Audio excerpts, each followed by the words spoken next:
రాజకీయ పార్టీలో ఉన్నారనుకోవచ్చు. నేను రాజకీయంగా అతీతంగా ఉన్నాను అనుకోవచ్చు.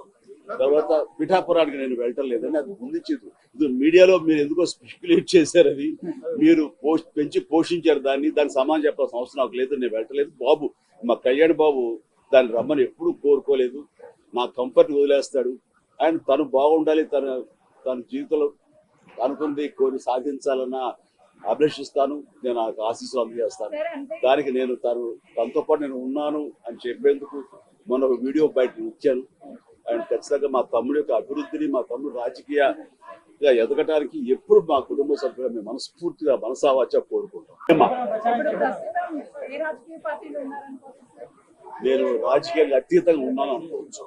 తర్వాత పిఠాపురానికి నేను వెళ్ళటం లేదని అది ముందించింది. ఇది మీడియాలో మీరు ఎందుకో స్పెక్యులేట్ చేశారు, అది మీరు పెంచి పోషించారు దానికి సమానం చెప్పాల్సిన అవసరం నాకు లేదు. నేను వెళ్ళటలేదు. బాబు మా కళ్యాణ్ బాబు దాన్ని రమ్మని ఎప్పుడూ కోరుకోలేదు. నా కంఫర్ట్ వదిలేస్తాడు. అండ్ తను బాగుండాలి, తన జీవితంలో అనుకుంది కోరి సాధించాలన్న అభిలషిస్తాను. నేను నాకు ఆశీస్సులు అందజేస్తాను. దానికి నేను తనతో పాటు నేను ఉన్నాను అని చెప్పేందుకు మొన్న ఒక వీడియో బయట ఇచ్చాను. అండ్ ఖచ్చితంగా మా తమ్ముడు యొక్క అభివృద్ధిని, మా తమ్ముడు రాజకీయంగా ఎదగటానికి ఎప్పుడు మా కుటుంబ సభ్యులు మేము మనస్ఫూర్తిగా మనసావాచ కోరుకుంటాం.